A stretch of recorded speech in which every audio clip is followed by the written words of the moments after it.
నిన్న మొన్న మనిషి కనపడకపోతే పని చేయాలి, జనరేటర్ పెట్టుకోవాలి, లైటింగ్ పెట్టుకోవాలి, 4 షిఫ్ట్లు పెట్టాలి, 4 యూనిట్లు పెట్టాలి.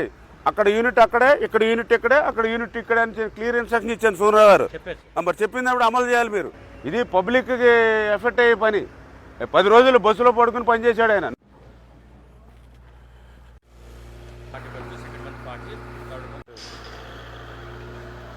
అసలు అక్కడ ఓపెన్ చేశారు కదా, ఇది ఒకటి వస్తుంది అలా ఓపెన్ చేసుకున్నది. రెండోది కూడా మళ్ళీ ఇక్కడ ఓపెన్ చేసి మనం పెట్టమని చెప్పాం కదా సార్. అసలు ఇప్పుడు తీయడం అంటే ఏంటి, కింద డెప్త్ తీయాలి, శాండ్. ఇప్పుడు ఈ వర్క్ జరగాలి కదా ప్యారలల్గా. అదో కాంట్రాక్టర్ ఇదో కాంట్రాక్టర్ అనుకుని పని జరగాలి. ఐరన్ కడతాను సార్, హైట్ పైన కూడా రాడ్లు వస్తుంది సార్, మళ్ళీ మధ్యలో కూడా వస్తుంది. వాళ్ళని అందరినీ పెట్టుకోవాలి గట్టిగా. యుద్ధ ప్రాతి మీద టకటకా వెళ్ళిపోవాలి తప్ప మీకు చుట్టూ మీరు జనరేటర్లో పెట్టుకుని లైట్లు కర్రలు కట్టి జనరేటర్లు పెట్టేసి లైట్లు వెలుగుతూ ఉండాలి. 3, 8, 24 గంటలు కూడా పనిచేయాలి. 8 అవర్స్కి షిఫ్ట్. మీకు ఐరన్ అయినా సరే, శాండ్ ఫిల్లింగ్ అయినా సరే, కాంక్రీట్ బెడ్ అయినా సరే, ఎర్త్ వర్క్ తీసుకునేవాళ్ళు 4 వర్క్లు ఉన్నాయి మీకు. 4 కూడా 4 దేని పని దానిదే జరుగుతుండాలి. ఈ పనే మీరు ఎదర తీసుకెళ్తా ఉన్నారు. ఇప్పుడు అటు నుంచి కూడా పెట్టుకోండి. ఇప్పుడు ఇక్కడ రెండు పెట్టారు కదా వెహికల్స్. ఇక్కడ ఈ 2 ఇక్కడ తీస్తున్నాం బట్టి. ఇప్పుడు నువ్వు ఇంకో 100 మీటర్లు అక్కడ కూడా 2 మిషన్లు పెట్టండి. అక్కడ కూడా 2 కాబట్టి మధ్యలో కూడా పెట్టుకోండి. ఒక 5-6 మిషన్లు పెట్టండి.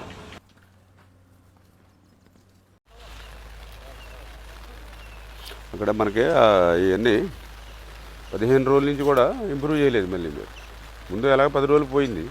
కనీసం మీరు ఇట్లాగా చేస్తే మాత్రం అవ్వదు. డబల్ పెట్టుకోవాల్సిందండి.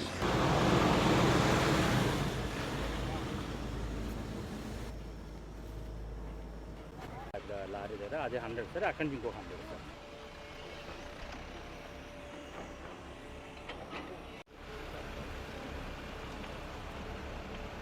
బుడమేరు డైవర్షన్ ఛానల్కి సంబంధించి లెఫ్ట్ బండ మీద ఆ రోజు ఏదైతే 3 గంటలు పడి ఈ యొక్క విజయవాడ పట్టణాన్ని వరద ఏదైతే ముంచేసిందో ఆ రోజు మరి పెద్ద ఎత్తున రాత్రి పగలు ఈ యొక్క 3 గంటలను పూడ్చినటువంటి పరిస్థితి మీ అందరికీ తెలుసు.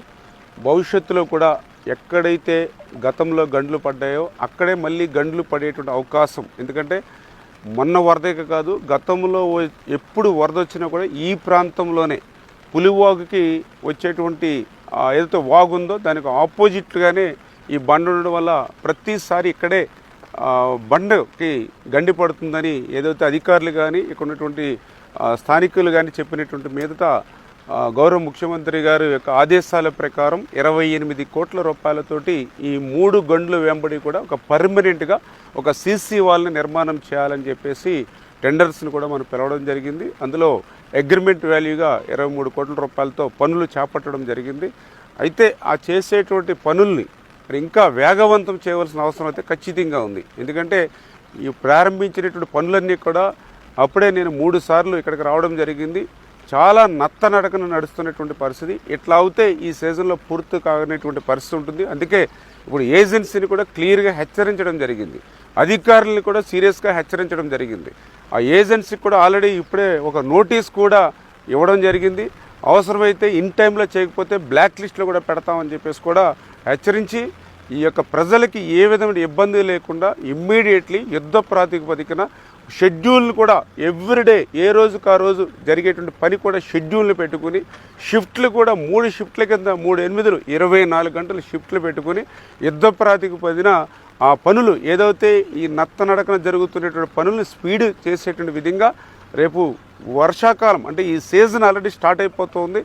రేపు మళ్ళీ ఏ ఒక్క ఇబ్బంది లేకుండా 10-15 రోజుల్లోనే ఈ పనులన్నీ కూడా ఒక కొలిక్కి తీసుకురమ్మని చెప్పి కూడా సీరియస్గా అధికారులకి ఏజెన్సీ కూడా చెప్పడం జరిగిందని చెప్పి తెలియజేస్తాం. ఈరోజు ఎలమంచిలి మండలానికి సంబంధించి ఏదైతే ఈ యొక్క లక్ష్మీపాలెం అదేవిధంగా గంగడపాలెం 2 చిన్న గ్రామాలు, ఈ 2 చిన్న గ్రామాలకి ఈరోజు 2,03,00,000 రూపాయలతోటి 5 పనులకు ఈరోజు శంకుస్థాపన చేయడం జరిగింది. ఇప్పుడే మీరు చూశారు ఎలమంచిల్లంక వడ్లంక ఛానల్కి సంబంధించి మరి 12 లక్షల రూపాయలు డీసిల్టింగ్. ఎందుకంటే ఈ ఒడ్డిలంక ఛానల్ అనేది ఈ ఎలమెంచలి మండలానికి శివారు ప్రాంతం, ఎక్కడో బాడవ వరకు కూడా ఈ ఒడ్డిలంక ఛానల్ మీదే నీరు పోవాలి. అటువంటి పరిస్థితి గత 5 సంవత్సరాల వైసీపీ పాలనలో గిద్దెడు మట్టి కూడా తీయక వాళ్ళకి సాగునీరు త్రాగునీరు అందనటువంటి పరిస్థితులు ఏదైతే ఈ శివారు గ్రామాలు చూసామో, అందుకే ఈ రోజు ఆ ఒడ్డిలంక ఛానల్ మీద ఈ డీసిల్టింగ్ కార్యక్రమం.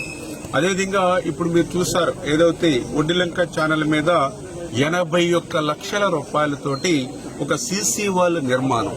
ఎందుకంటే ఇప్పుడే మీరు చూసారు కేవలం 10 అడుగులు మాత్రమే రోడ్డు ఉంది. అంటే ఎదురు బదురు వెహికల్ వస్తే తప్పుకోలేనటువంటి పరిస్థితి ఉంది. ఇప్పుడు సీసీ వాల్ అక్కడ నిర్మాణం చేయడం ద్వారా రోడ్డు విడుతు పెరుగుతుంది. తద్వారా వెహికల్ టు వెహికల్ వచ్చినా, ఒక స్కూల్ బస్ వచ్చినా, వ్యాన్ వచ్చినా తప్పుకోవడానికి అవకాశం దొరుకుతుంది. అంతేకాకుండా సీసీ వాల్ నిర్మాణం చేయడం వల్ల రోడ్డు కూడా పదే పోకుండా అది స్ట్రెంగ్తన్ అవుతుంది. అందుకే అక్షరాల 81 లక్షల రూపాయలు దానికి నిధులతో వేల శంకుస్థాపన కానీ. అదేవిధంగా బ్యాంక్ కెనాల్ కి అక్కడ ఎక్కువ మనం లోతట్టుగా ఉందని చెప్పి అక్కడ కూడా సీసీ వాళ్ళకి అక్కడ ఒక 10 లక్షల రూపాయలు. అదేవిధంగా ఇప్పుడే మనం చూసాం ఏదైతే బ్యాంక్ కెనాల్ కు సంబంధించి లక్ష్మీపాలెం లాక్ గేట్లు. ఇప్పుడు పత్రికా విలేకరులకు కూడా చూపించాం. తుప్పు పట్టేసి ఎందుకు పనికి రాకుండా ఉన్నటువంటి గేట్లను పైన పడేసి చూపించాం మీ అందరికీ కూడా. అంటే గత 5 సంవత్సరాల వైసీపీ రైతు వ్యతిరేక విధానాలకి, రైతుకి అన్యాయం చేసిన పాలనకు అదే ఒక నిదర్శనం ఆ గేట్లు చూస్తే. ఎందుకంటే ఆ గేట్లకి మరామతుల మాట నుంచి కనీసం గ్రీజు పెట్టి కూడా మెయింటెనెన్స్ చేయలేనిటువంటి స్థితిలో ఈరోజు గేట్లు ఎట్లా తుప్పు పట్టేసి పనికి రాకుండా పోయాయో ఇప్పుడే లక్ష్మీపాలెం గేట్ల దగ్గర మీ అందరికీ చూపించాం. ఆ గేట్లు తుప్పు పట్టేసి గోదావరి వరద వస్తే ఆ నీరంతా కూడా ఎగదన్ని పొలాల మీదకి వచ్చి ఊళ్ల మీదకి వచ్చి మునిగిపోయినటువంటి పరిస్థితి. అప్పుడు రైతులు వాళ్లే మట్టి తెచ్చుకుని, వాళ్లే సంచులు తెచ్చుకుని, వాళ్లే ఆ లక్ష్మీపాలెం ఆ లాకుల దగ్గర అడ్డుకట్లు వేసుకుని, ఇప్పుడు కూడా మీకు అడ్డుకట్లు అట్లా కనపడుతూ ఉన్నాయి. పాపం మొన్న వరదల సమయంలో వేసినటువంటి అడ్డుకట్లు ఈ రోజు కూడా కనపడుతూ ఉన్నాయి. అక్కడే మీ పత్రికా విలేకరులు కూడా చూపించాం. ఆ రోజు మంత్రిగా కియ్యమని హార్న్ వేసుకుని రంగనాథరాజు గారు వచ్చారు.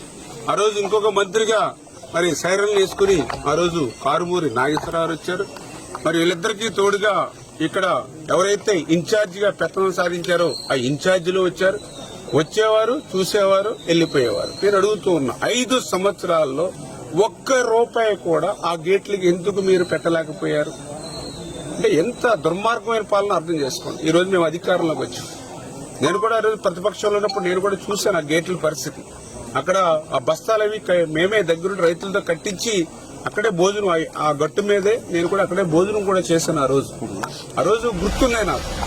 గుర్తుంటే ఈ రోజు మళ్ళీ అధికారంలోకి వచ్చిన తర్వాత మళ్ళీ వెంటనే మర్చిపోకుండా వీళ్ళ అధికారం వచ్చింది, ఎమ్మెల్యే అయిపోయాం, మంత్రి అయిపోయాం అనేటువంటి ఆలోచన లేకుండా మరి ఈవేళ వెంటనే ఈవేళ 81 లక్షల రూపాయలు దానికి నిధులు మనం కేటాయించినటువంటి పరిస్థితి ఈ రోజు శంకుస్థాపన చేశాం. ఆ యొక్క లాకులు ఏదైతే పోయాయో వాటికి మరమ్మతులు కాదు, మళ్లీ కొత్త లాకులే ఇవాళ నిర్మాణం చేసి ఏర్పాటు చేస్తున్నామనంటే మా యొక్క పనితనానికి ఒక చిత్తశుద్ధికి ఒక నిదర్శనం. 5 సంవత్సరాల్లో ₹5 పెట్టలేకపోయారు. మంత్రులు వచ్చారు, వెళ్లారు. కానీ ఈవేళ నేను మొదటి 10 నెలల కాలంలోనే ఈవేళ మరి ఇన్ని కోట్ల రూపాయలు శాంక్షన్ చేసి కొత్త లాకులు ఏర్పాటు చేస్తున్నామంటే మా ప్రభుత్వం తెలుగుదేశం, జనసేన, బీజేపీ అంటే మాట ఇస్తే మాట నిలుపుకునేటువంటి నాయకులు ప్రభుత్వం. అంతేకాదు ఇప్పుడే మీరు చూశారు ఏదైతే ఈ గంగడపాలెంకి సంబంధించి బ్యాంక్ కెనాల్కి తవ్వుకి మరి దగ్గర 20 లక్షల రూపాయలు మరి యొక్క బ్యాంక్ కెనాల్కి. ఎందుకంటే ఇప్పుడే నేను చెప్పాను, ఎందుకంటే ఇది శివారు ప్రాంతం, ఎక్కడో విద్యాసం నుంచి వచ్చేటువంటి నీరు ఈ బ్యాంక్ కెనాల్ నుంచి, ఒడ్లంక ఛానల్ నుంచి మరి గ్రామాలకి బాడ వరకు పోవాలంటే సాధ్యం అవట్లేదనే ఉద్దేశంతో 2,03,00,000 రూపాయలు అక్షరాల ఈ యొక్క నిధులు కేటాయించి ఈవేళ పనులకి శంకుస్థాపనలు చేసి పనిచేస్తున్నామనే విషయాన్ని, అదేవిధంగా ఇప్పుడు చూస్తున్నారు దగ్గర రాత్రి 9-10 గంటల సమయం అవుతుంది. అంటే కొబ్బరికాయలు కొట్టి ఏదైతే పనుల్ని ప్రారంభించడానికి ఏదైతే శంకుస్థాపనలు చేయడానికి కూడా సమయం కూడా సరిపోనంత ఇదిగా ఈవేళ నిధులు తెచ్చి ఈవేళ నియోజకవర్గాన్ని అభివృద్ధి చేస్తాం.